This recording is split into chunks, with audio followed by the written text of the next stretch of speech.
Nityananda Paramashivoham Om Nityananda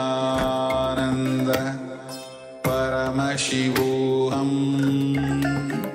Om Nityananda Paramashivoham Om Nityananda Paramashivoham Om Nityananda Paramashivoham Om Nityananda Paramashivoham Om Nityananda Paramashivoham Om Nityananda Paramashivoham Om Nityananda Paramashivoham Om Nityananda Paramashivoham Om Nityananda Paramashivoham Om Nityananda Paramashivoham Om Nityananda Paramashivoham Om Nityananda Paramashivoham Om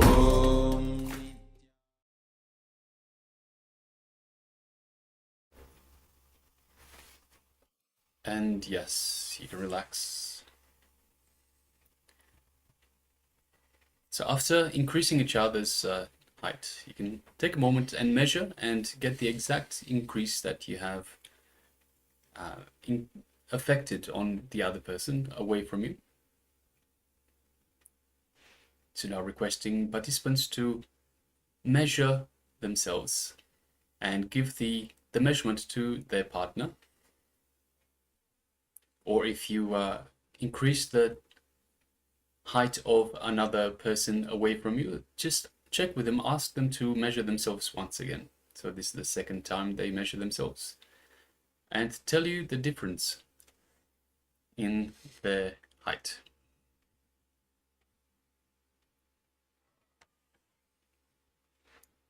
Please take a moment.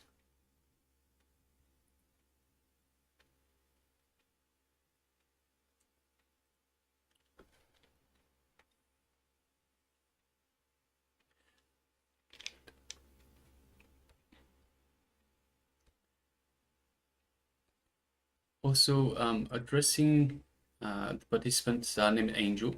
So you had a question earlier on in terms of if you get initiated into teleportation, would you be able to teleport yourself so you wouldn't need to use airplanes and airports? Yes, Aya. So it is totally possible. It is done by many enlightened beings. It is definitely possible. So once you have the initiation, it is possible. The only thing is to remove your impossibility. So everything, all the patterns that you have, stopping that from happening. Yes. Of course, this power has been revealed by Paramashiva himself, and Swamiji initiates the beings into the power of teleportation. We start off with teleporting small objects so that we take small steps in breaking our self-doubt and all other impossibilities. But more and more you manifest, you'll see you'll be able to teleport even your own body to a different dimension or a different location on planet Earth itself. This is very much possible, and beings do it. There are beings even now who are able to do it. They're there on planet Earth. So, and you also can be one of them. Yes. All right, so just reading through the results.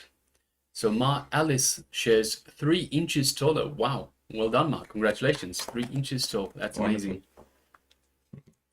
Yes. Also, Ma Nitya Gora Swarupini says increased by about 1 centimeter. Well done. Well done. Great. Congratulations. Wow, you're really manifesting. So congratulations, all of you. All right. For next round, request all participants to increase my height by about 5 centimeters, please and thank you. Yeah, all of you can work together. So result will be accumulated. All right. So this brings us to the end of this power manifestation. Also go to the social media and you can share all your experiences there with as many people as you can and invite them also to experience the same. When you enrich others, ultimately you get enriched yourself, and enriching is the best way towards enlightenment. Automatically your system aligns to integrity, authenticity, and responsibility as well. So more and more you enrich, more and more punya you get, more and more aligned you get to the 4 tattvas, and faster you manifest enlightenment. That is the space of Paramashivatva. Swamiji simply manifests through you. So enrich as many people as you can. Invite them to Paramashivoham. Let them also register for the same. Let them also experience this wonderful ancient sacred science of Sanatana Hindu Dharma, which Swamiji is reviving on planet Earth, so that more and more people can be helped to manifest their realities and to reach their ultimate possibility, that is enlightenment. So with this, we now come to the end of this power manifestation round.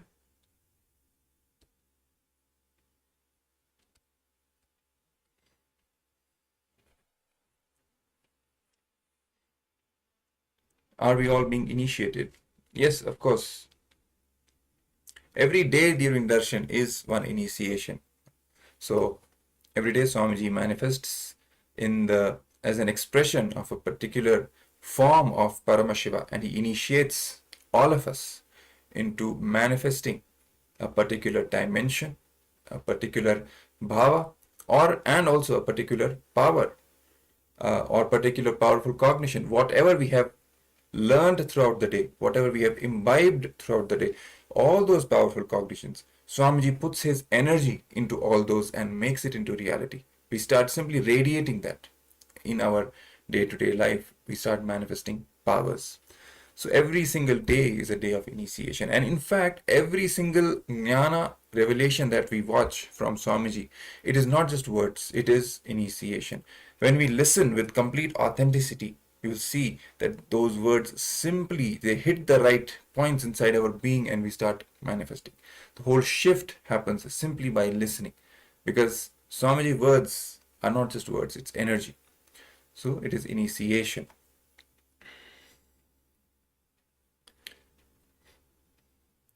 Okay, and Angel, thank you so much. Of course, it is our pleasure and our honor to serve you, and it is a blessing for us, to manifest Swamiji, to manifest Paramashiva in our lives and to enrich all of you, all of humanity. Okay, so Alice is saying, I am having some question about the cloth's blockage on the chakras. Can the karma or the past lives long-term blockages be removed by the emotions we work through now? Yes, see, all the patterns which are related to these chakras, right? All the emotions and all the thought currents or the mindsets in particularly which are linked to these chakras, the blockages related to those will definitely be removed.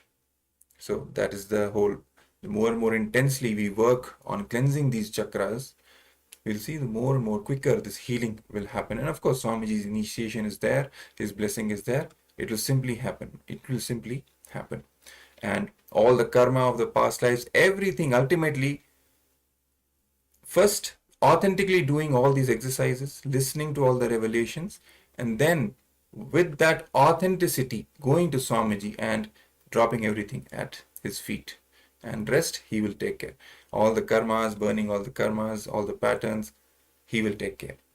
You don't have to worry. But from your side, you have to put your 110%. You have to make sure you are completely authentic and involved during these sessions, because only when you are really involved will you be able to imbibe and receive his initiation fully. Okay, so now let's move to the next section. So next section is going to be another revelation, and this is going to be on the being chakra. Okay, we have covered navel chakra before this. Now the next is the being chakra. So revelations and powerful cognitions related to the being chakra. So that's here directly from Bhagavan. Sit straight, come to the space of listening, and let's watch the video.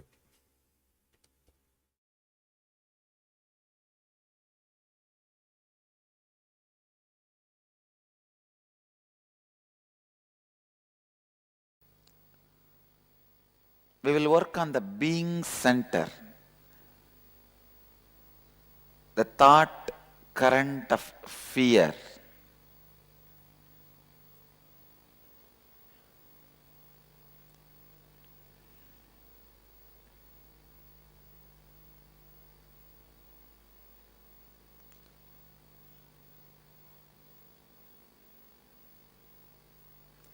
When there is a constant hangover of fear and insecurity inside you, your swadhisthana,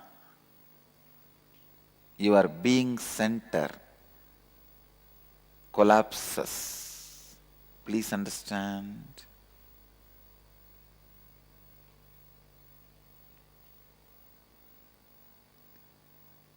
Inauthenticity with your being is responsible for the hangover of fear. Please understand this word. Inauthenticity with your being means if your being is not integrated authentically, hangover of fear remains in you. What is fear, you know? Whenever you utter a word to yourself, the incomplete part of you which is sitting inside you, making fun of you, mockery of you, is fear. There's a big chunk of you,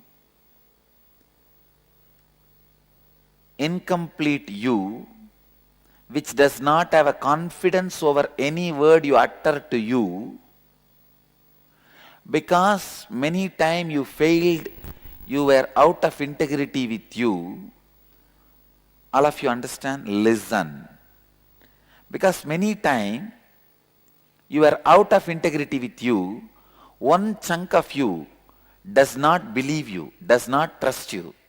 So whenever you make any word, any plan, that part makes fun of you, mocks at you. That mockery is fear. That mockery is hangover of fear. How many of you are able to immediately vibrate with this truth? Great. If you are able to cognize with this statement, you got it. You just got it.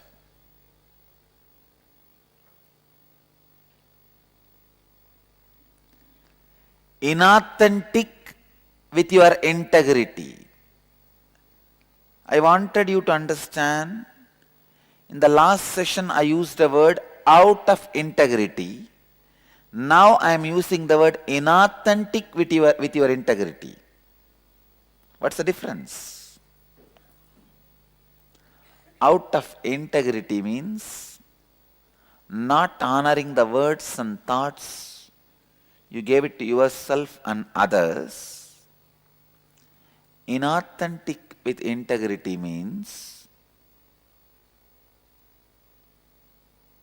honoring the words and thoughts you give it to you and others, but doing it in a very limited way. You can always say, I'll work 1 hour per day. and be very integrated with it. But you are not authentic with your integrity. Understand? Authentic with your integrity means authentically stretching what far integrity is brought in your life to increase livability, life. But if you are not making the livability happen in your life using integrity as a tool, you are not authentic to it. I'll give you the example. I have seen some of the brahmacharis very integrated to coming for morning yoga, including me. But not authentic, means they don't do it intensely. They only commit for coming. They are not committing for doing. What for? The integrity lesson. To enrich your life.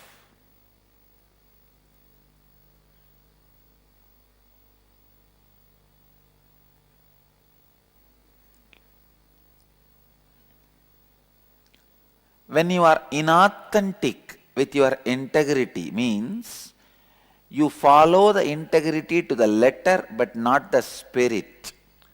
The fear hangover settles in your system.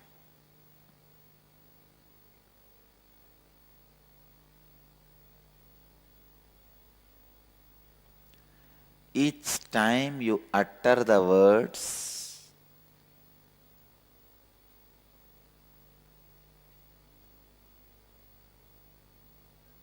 without being authentic to your possibility, you encourage the hangover of fear pattern in you. I can also be very integrated by not committing to this night program. It would have been high integrity, no problem. I can say, no, I am already working for a whole day. What is there? Come on, leave it. I'll do only daytime program. That can be integrity, but that will not be authenticity. Authentic to my integrity. What for integrity is brought into my life? To stretch me, to expand the livability, life.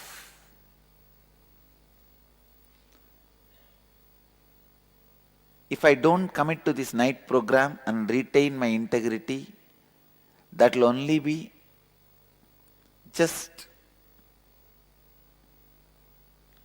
following the integrity to the letter, not to the spirit. But I stretch myself, commit which I think I cannot, but even with that, I honor my integrity, is following, living the integrity with the spirit. I tell you, go on committing with things which you think you cannot do. And go on breaking the hangover you carry in your heart, you can't make it. That is the only way you will stretch beyond fear. Please listen. Go on committing which you think you can't complete, you can't fulfill. But go on, honor it with integrity. It's a lifestyle. But the moment you decide to do it, it will become your style.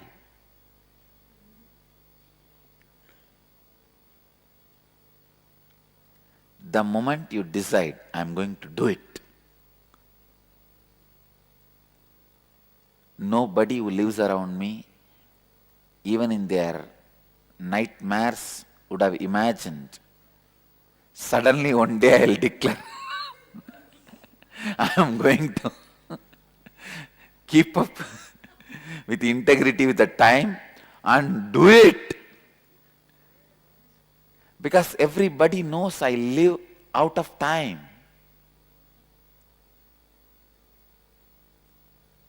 I just live in a different space. They would have never imagined I'll fit myself so beautifully with the watch of one country. Because I fit myself with the watch of the cosmos, they thought I will not be able to fit. But I decided, no.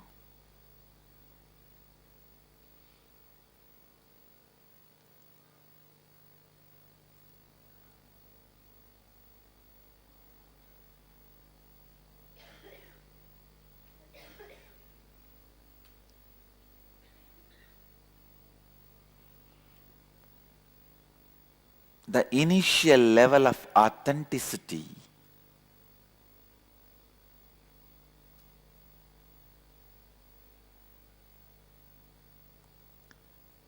peak of integrity and beginning of authenticity. That is what is the way to open the being center. Peak of integrity, beginning of authenticity means integrity to the letter and spirit.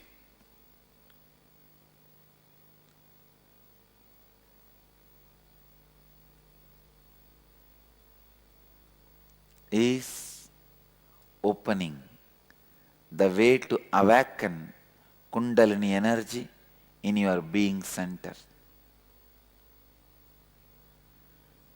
Each time you utter a word and do not honor and fulfill them, you are leaving incomplete space in you.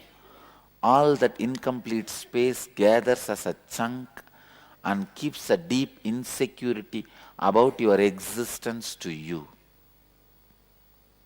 I can give you 100 examples. If you have committed, I'll again give you the example of this yoga or kriya or puja.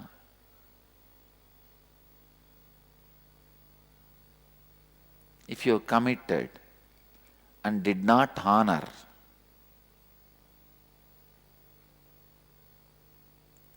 when you commit to a job, you will have that same incompletion expressing as an insecurity, saying, why are you taking this job? You think you will be able to win it. You think you will be able to be successful. That is why I tell you, think consciously, speak consciously, utter authentic words, utterly authentic words, and honor them with integrity. If you are not honoring even a simple commitments you gave it to you, don't think, oh, I may not honor the commitment of doing meditation, but I will honor the commitment of job. No, your heart does not trust you. For your heart, the word I will do meditation, the word I will do this job successfully, both are one and the same. It does not know. With meditation you may not have a result. With job you are going to get money. No, your heart does not know the result. Only your head knows the result.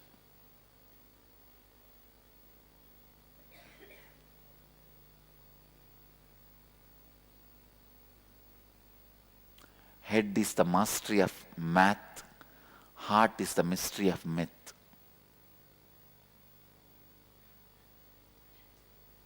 Your heart does not know. You may not honor yoga, but you will honor your job. No. That is why I tell you, complete every word you uttered to you.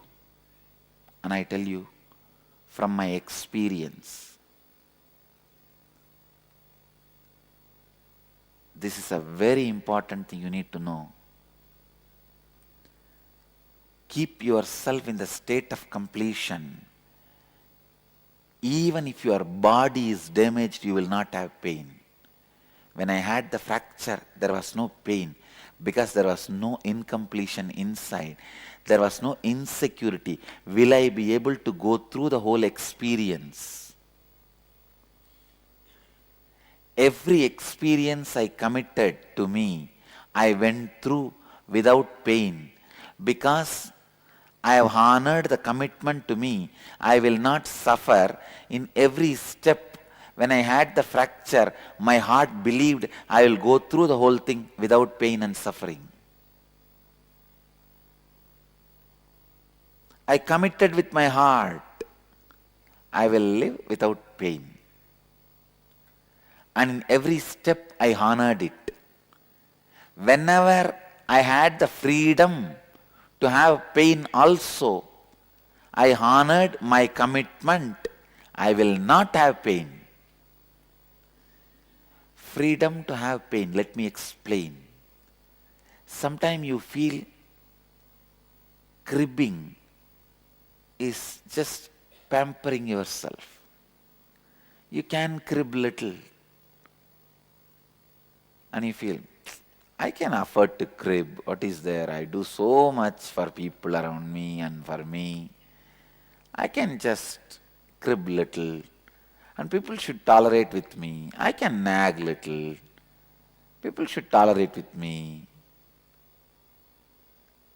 Feeling your cribbing is cute is the bomb you fix under your butt.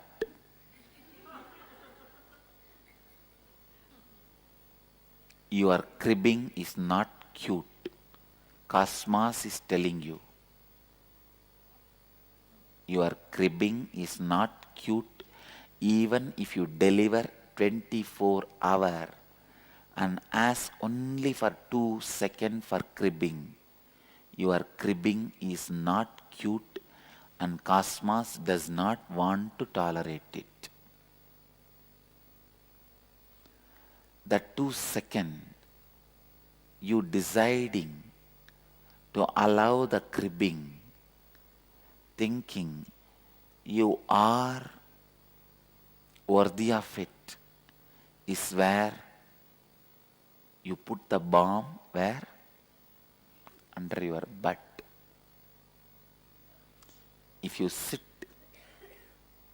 if you put the weight on the bomb heavily or remove the weight, it is going to burst.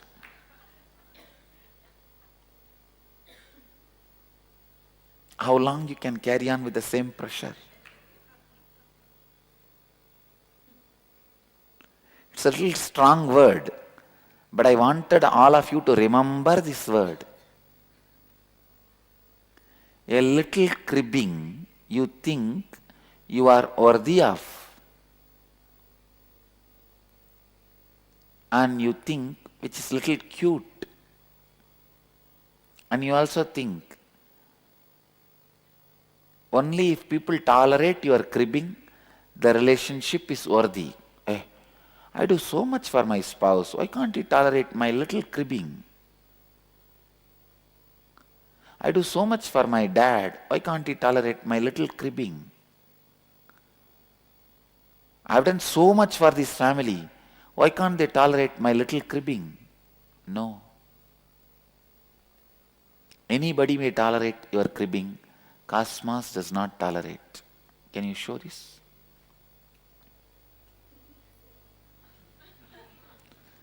When you think your cribbing is cute, remember this photo.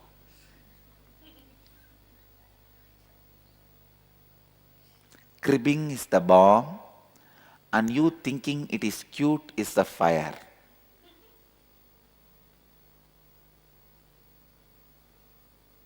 Please listen. When you think your cribbing is cute, you allow incompletions, unfulfilled, out of integrity commitments in you, which forms the basis for insecurity. Don't ever doubt what is the connection between not going to yoga and not performing in office.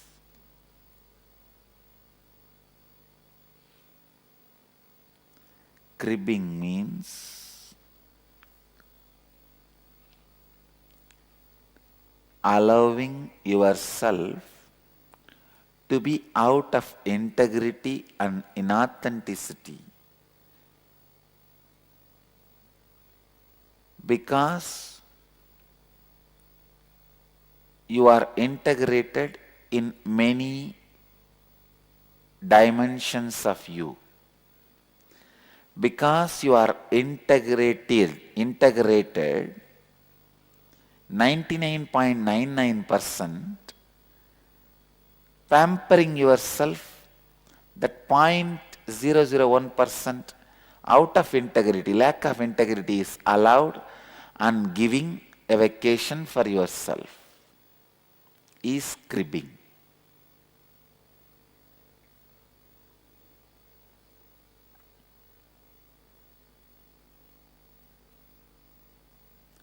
There is no such thing as 99.99% integrity. Either you are integrated or out of integrity. That's it.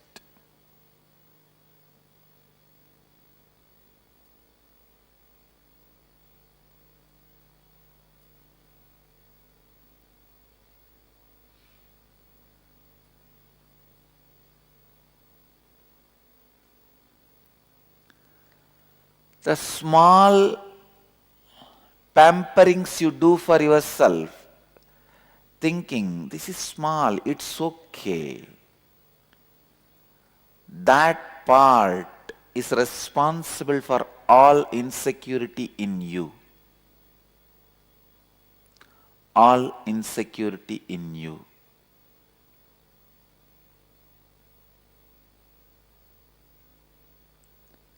When you utter words to yourself and do not fulfill them, as I said earlier, your self-confidence is lost. The self-confidence which you lose joins the other party. Understand? In the war,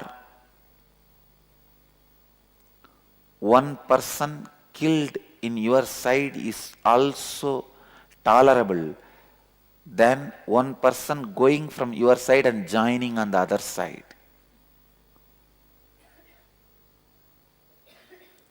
Here, the self-confidence which you lost does not die, it goes and joins your opposite side, the incompletion part, that becomes insecurity. A soldier missing on the side of self-confidence joins the side of insecurity. A pilot cannot say, I'll drive the plane 99.99% safely. Either it is 100% or 100% death. Sambhava sit.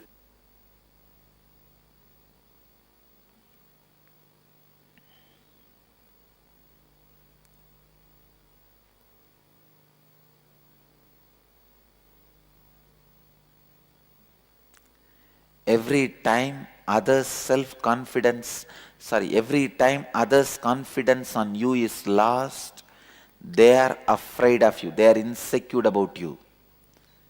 Every time your confidence on you is lost, you are insecure about you. Here I am dealing both the fears. Your insecurity about you and others' insecurity about you. Because life happens to you, not only from you, happens to you from others also.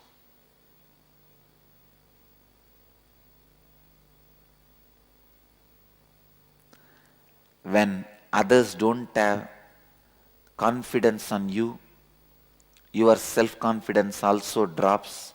When you don't have confidence over you, others' confidence over you drops.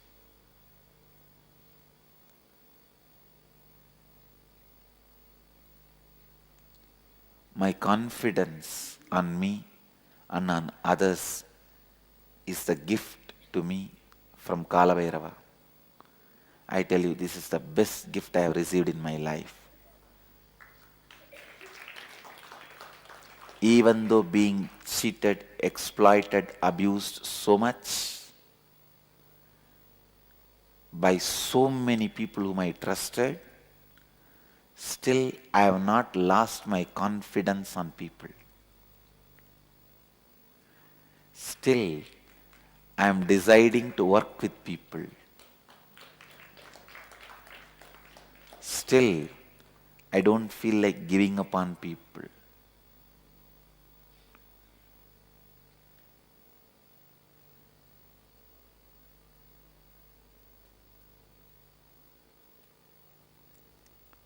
Just because my confidence on me has not come down even an inch. Please listen.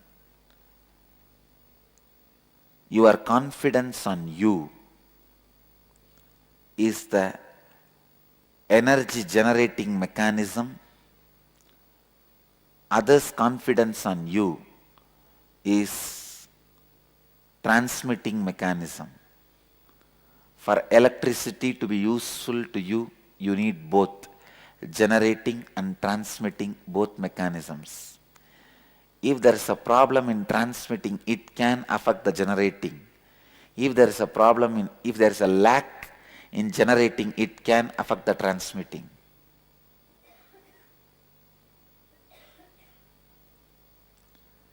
If there is no lack in generating, even if the transmitting system has some problem, it can be healed, cured.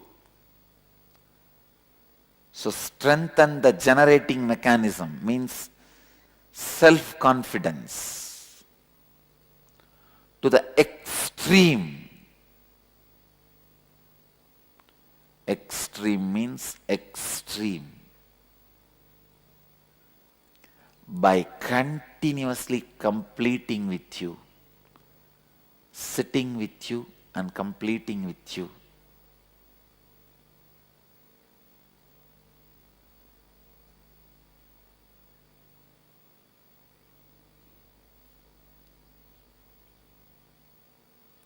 Whenever you look at the mirror, if you feel about your beauty or ugly, you are body-centered.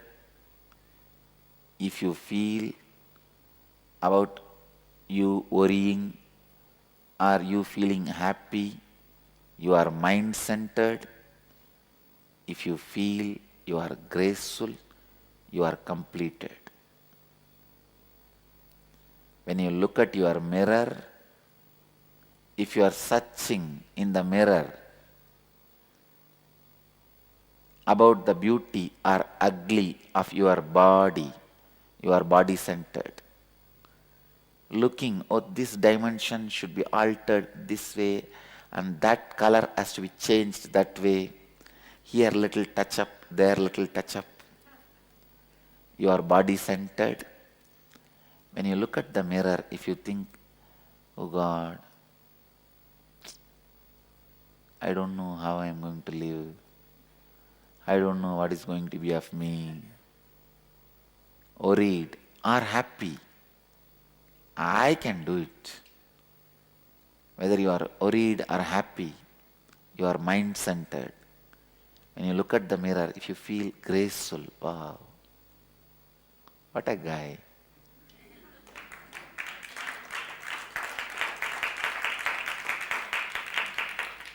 You are complete.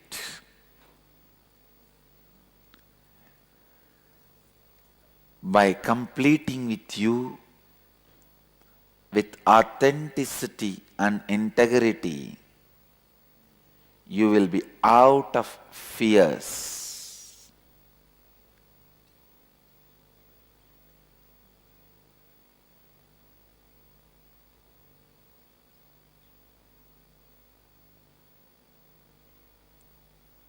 Now, we will work on the thought currents of being center, the fears.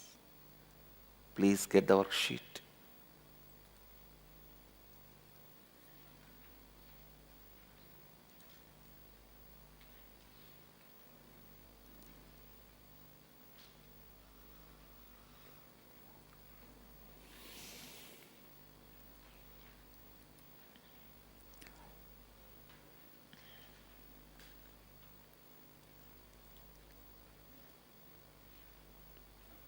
Jnanatma. Your exercise.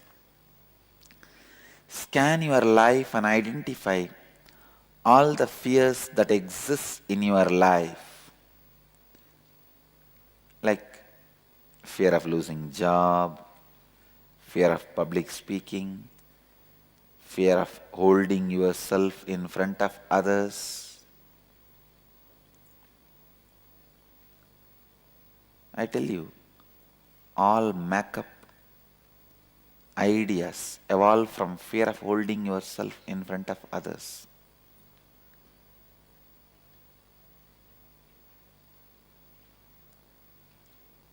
So many fears you must be having. Come up. List everything. For each fear, look deeply and identify where you are not being in integrity with your thoughts, words and beliefs related to that fear. For example, fear of receiving criticism from your boss. Look in and see what are the thoughts you had and the words you gave to yourself and your boss which you have not honored and fulfilled, because of which you now have the fear. Only if you are out of integrity, the fear will persist. This one example. In every field, every fear, you will be having some lack of integrity. Dig out that. Even with death, please understand, the moment you assumed this body which can disappear, you already committed to death. When time comes, I'll hand over this body to you. But now you are trying to be out of integrity. That is why you have fear of death. The moment you assumed this body, you know it. Or at least when you came to know this body is going to perish and you continue to live in it. For example, the day you are born, you may not know this body will perish, but at least at the age of 10, you know one day this body is going to perish. The moment you know, after that, if you have not committed suicide, you are committing with the death. When I need to give this to you, I am giving it to you. I will give it to you. When you made that commitment, be integrated with it. You will not have death fear. When you lack integrity, that is where the fear of death starts. So anything perishable which can change, if you are living with it, you already commit. I know you can go away from me, but I commit to live with you as long as you are with me. Understand? It is not eternal marriage with your body. Even your marriage is still the body. So bring where you lack integrity with your commitments and dig out the fears, the roots of fears. Please start the homework. I'll give you 11 minutes first, then extend if you have not completed the homework. First, you have to start doing the homework knowing you have only 11 minutes. Then whether to extend or not, I'll decide.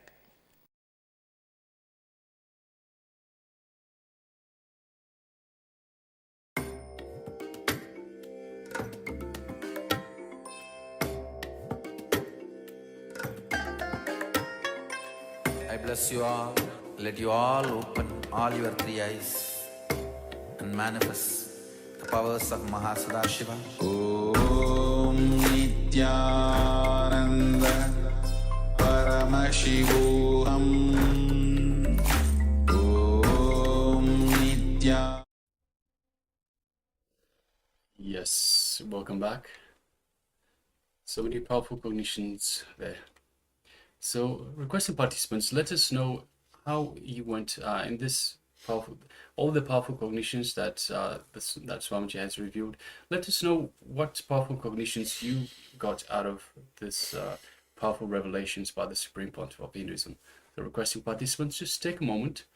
So if you remember, if you recall back to the first day even, I asked all the participants, please make sure you have your pen and paper with you all the time, and writing down all the powerful cognitions. So going through all the different jnana segments, all the different knowledge that Swamiji is imparting with all of us, all the sacred secrets that Hinduism has discovered, has uncovered over the millennia. So what are the powerful cognitions that you've received from this revelation by the Supreme Pontiff of Hinduism on the being center? So just take a moment and let us know in the chat box.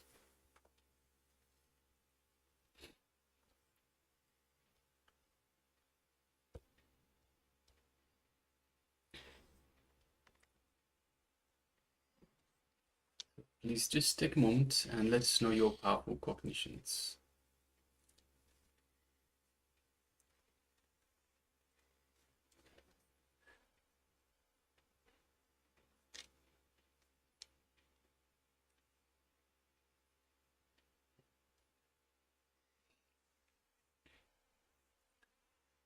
So some of the key points regarding the being chakra, or the Muladhara chakra, the root chakra.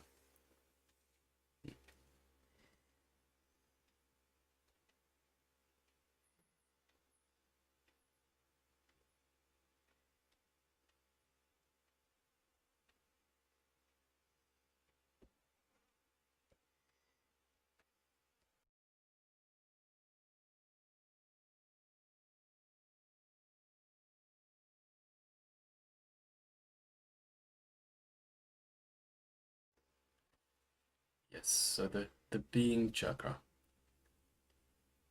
So the Swadhisthana chakra. What are some of the powerful cognitions that you received?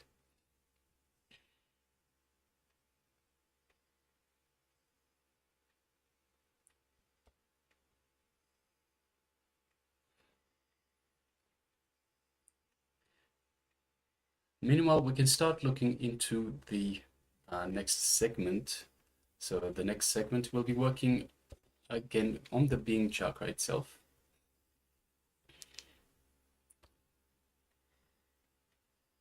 So once participants have had a chance to share, we can move on to the internalization exercise as well, working on our being chakra.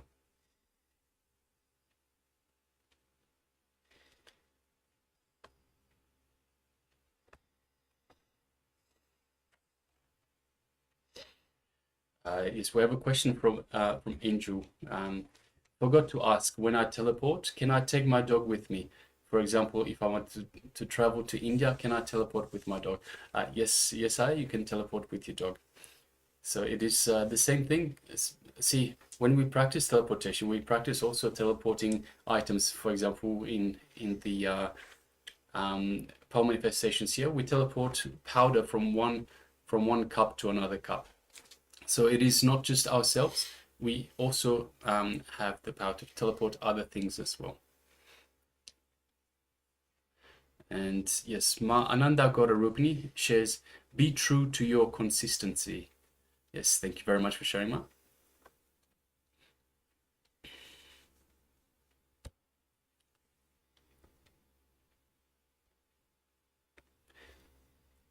All right, so let's move on. So you can still let us know. So if you're still typing, still writing in the chat box, you can still let us know. We'll have a look at it at the next iteration next time. Meanwhile, let's move on to the internalization exercise, working on the being chakra. So now let's scan our life. Okay, so scan your life and identify all the fears that exist in your life. Whether it is fear of losing your job, fear of public speaking, fear of holding yourself in front of others. So anything, any fear that you have in your life, list it down. So please grab a pen and paper and start writing down all the fears that you have in your life. Identify every single fear that you have in your life. For each fear, look deeply and identify where you're not being in integrity. So first of all, let's list down all the fears, then we'll look into the next step.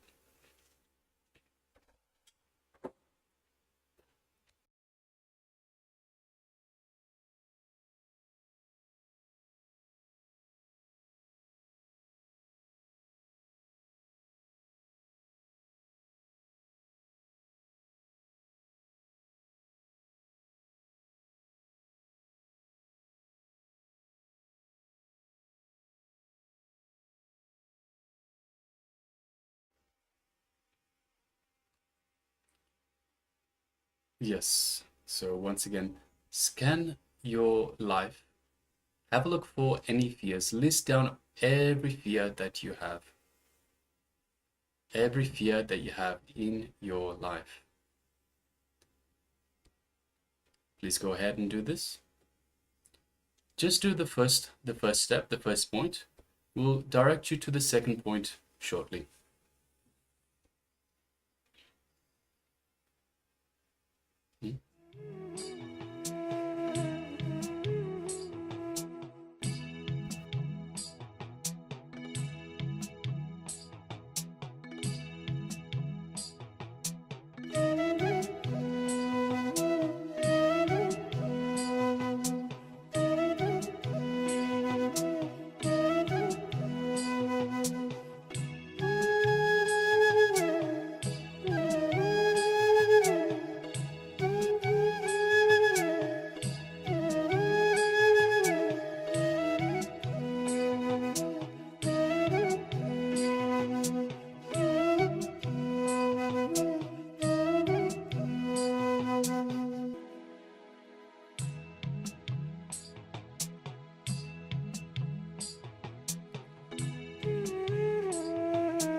Now, for each fear, look deeply and identify where you're not being in integrity with your thoughts, with your words, or beliefs related to that fear.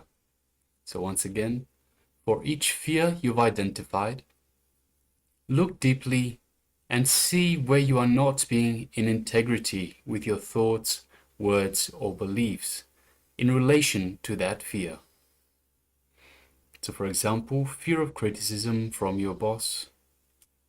Look in and see what thoughts you had, what words you did not fulfill because of which you have that fear of your boss.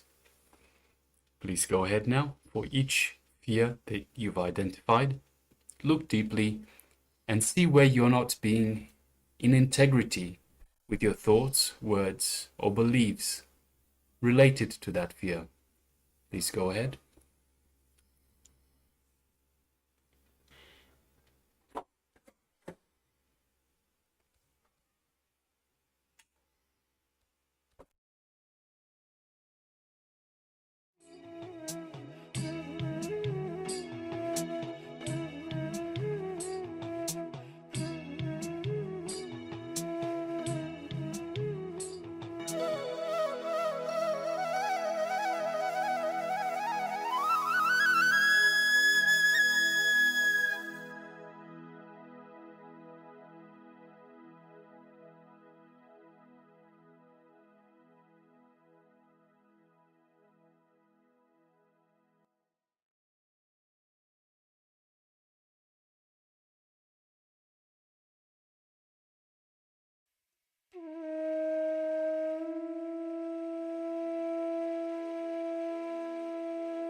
Yes. So hopefully you have all penned down all your fears and done both these steps of the intra. So there's a verse, a very special one from the Vijnana Bhairava Tantra, which says, Kshudadyante bhaye shoke gahvare varanadhrute kutu hale kshudadyante brahma sattamayi dasha.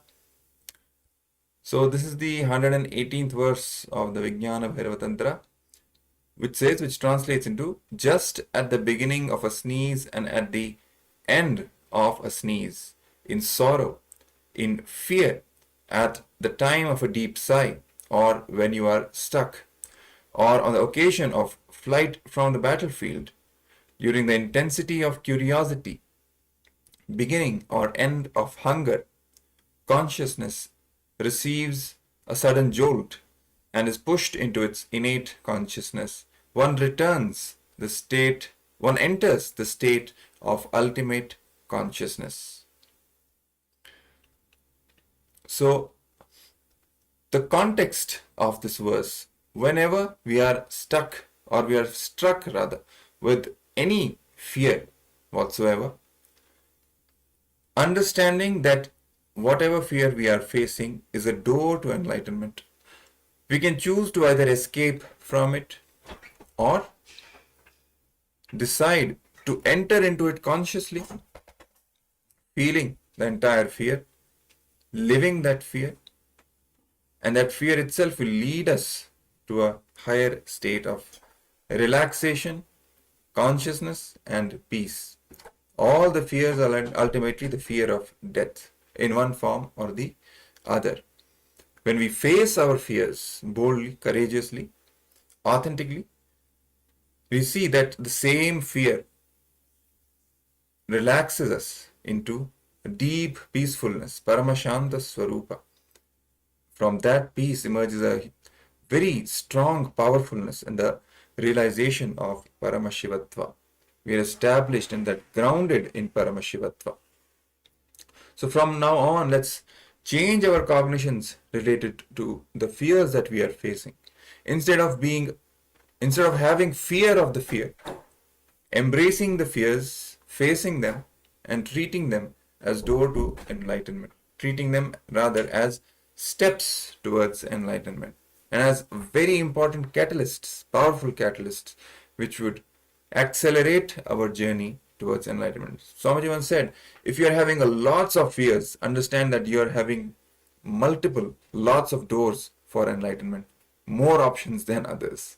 So understand that fears are very powerful catalysts leading us to the state of Paramashivatva.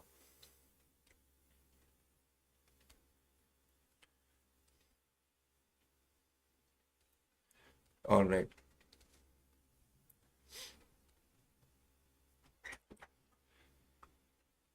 So now with this, next we'll move to the Kriya. Kriya on the same theme, there is the being chakra, working on our being chakra, that is the Swadhisthana chakra, working on our fear patterns. There's a special Kriya that Swamiji has revealed for all of us. So if you are having a lot of fears, a lot of suffering related to fears, there's this Kriya which you can do and practice on regularly you can practice and come out of that suffering. So let's now sit straight with our head, neck and spine in a straight line, ready to receive this Kriya from the Supreme Pontiff of Hinduism. And also make sure you have enough space around you so that you can practice the Kriya now itself and take a note of all the steps so that you can practice it later on as well. Okay? All right. So now let's watch the Kriya.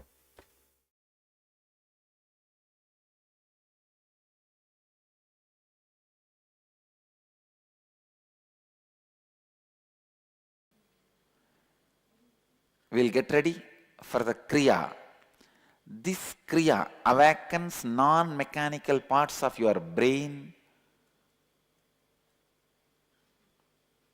The quality of teaching is important, just like quality of the knowledge. Understand? The quality with which knowledge is transmitted is also important, as equally as the quality of the knowledge transmitted. Anybody had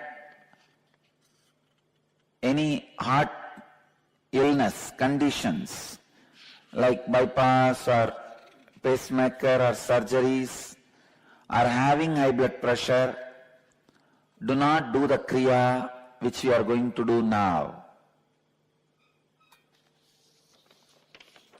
Even with every Kriya, do it with your reasoning. Means, do it as much as you can. Don't force yourself.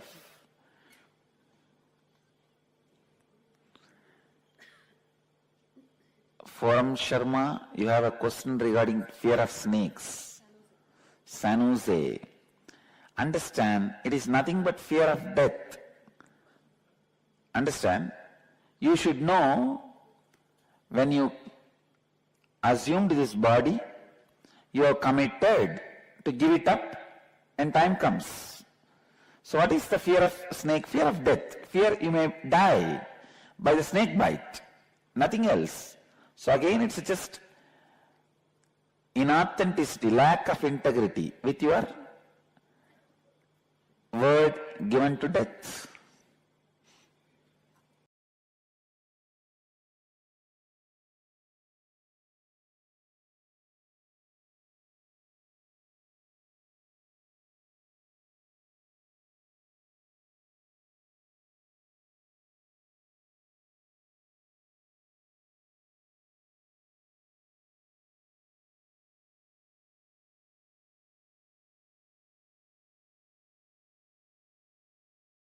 Now the Ustream is ready. Let's start the Kriya. This Kriya awakens non-mechanical parts of your brain to put you in integrity and authenticity, to be beyond fear. We'll start the Kriya. Please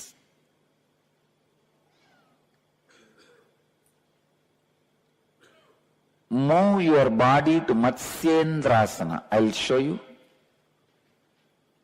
Extend your legs. Please see this.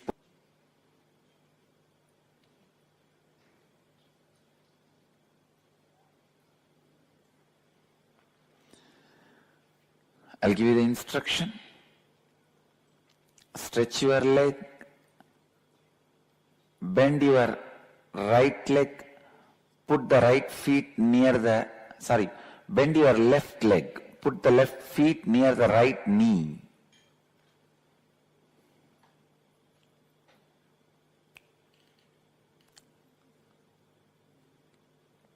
Instruction.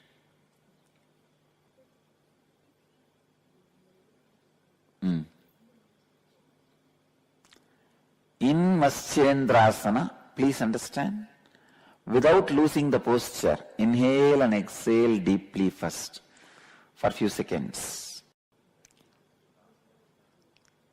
Bend your left leg and place the left foot over the right leg. Keep the left knee upright. Now place the right elbow on the left knee. Let the spine twist to your left. Relax the abdomen. Place your right palm on the right cheek. You are right. Fix the gaze on the center of the eyebrows. In this posture, inhale and exhale as slowly as possible. Even if you try to move to this posture as much as possible is enough.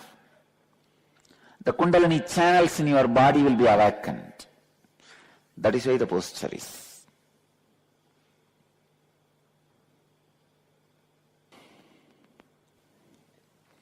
Move to this posture, Matsyendrasana, and inhale and exhale as slowly as possible.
Now, without losing the same posture, we will do the Plavini Kumbhaka. Let me give you the instruction. Inhale completely using both the nostrils and contract the throat and rest your chin on the chest like this. Let me show you. Then put your chin on the chest by contracting the throat. Hold as much as you can. When you feel you can't hold anymore, relax. Do this continuously. Close your eyes. Inhale through both the nostrils. Contract the throat and rest your chin on the chest. Hold as much as you can and as long as you can. Don't miss the posture. When you can't hold anymore, relax.